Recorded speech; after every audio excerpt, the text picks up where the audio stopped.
આજ રોજ અમે racecourse Alkapuri doctor Baba Saheb Ambedkar ભવનથી doctor Baba Saheb પ્રતિમા અને ત્યાંથી કલેક્ટર કહ્યું ચાલતા પહેલાં રેલીનું આયોજન કર્યું છે। આ રેલીનું આયોજન યુજીસી એક્ટ પર જે સુપ્રીમ કોર્ટના જજોએ રોક લગાવી છે, અમારો સુપ્રીમ કોર્ટનો વિરોધ નથી, પણ અમારો વિરોધ છે સુપ્રીમ કોર્ટના જજો પર।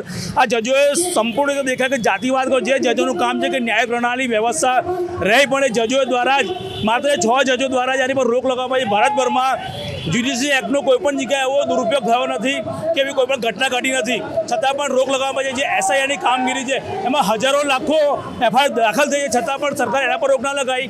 રોક કોના પર લગાવી? જે આ દેશ તો એકદમ કમજોર વર્ગ છે, અને યુજીસી એક્ટ તો ખાલી માત્ર જે કોઈ વર્ગીકરણને શોધ કરી, ખાલી યુજીસી એક્ટને આ લોકોને પહેલાં યાદ આવ્યો હતો કે અમે આને સ્ટે લાવીશું। એકચ્યુઅલમાં SC STના છોકરા પર જે અધિકાર હતા એ અધિકાર રોકવાનું કામ થયું છે। જે જૂની એક્ટ હતી એક તેમને પ્રોટેક્શન હતું, પણ એ એક પણ હવે સ્ટે કરી દો, એટલે અમારા જે બાળકો છે ઓર ભણતરમાં ડાઉન જશે, અમારા બાળકો સારા ઓફિસર ના પણ। એટલા આ મનુવાદની જે બુદ્ધિ માત્ર દેશના મૂળ નિવાસીઓને હંમેશા ગુલામ બનાવી રહી છે, અને આ અમે હરગીઝ ચાલવા દઈએ નહીં। જો અમારી વાત હવે સુપ્રીમ કોર્ટ કે દેશની ન્યાય પ્રણાલી નહીં માને તો આવનારા સમયમાં ગુજરાતભરમાં ખૂની આંદોલન ખેલવાની અમે તૈયારી કરીએ છીએ। જય ભીમ।